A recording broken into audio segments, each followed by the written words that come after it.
ასევე ერთ-ერთი უმნიშვნელოვანესი პუნქტი არის ხარისხიანი ძილი.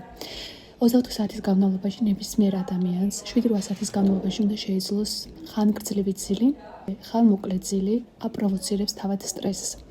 კარგი იქნება თუ დაძინებამდე 1 საათი ადრე შევეშვებთ ტელეფონებს, სხვა გაჯეტებს თუ ტელევიზორს, რათა დავიცინოთ მშვიდად.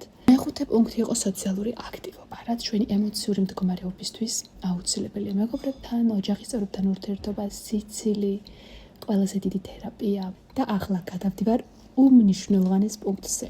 ეს არის ჯანმრთელობის რეგულარული შემოწმება.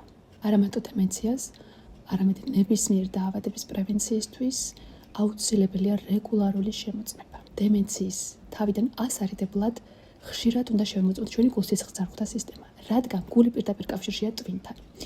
სწორედ ამას შემდეგ ვიდეოში აღიხსნით, რადგან ეს ცალკე თემა არის და არ მინდა რომ ამ თემასთან გავაიგიბო და ცოტა დაბრუნებულობა გამოვიწვიო.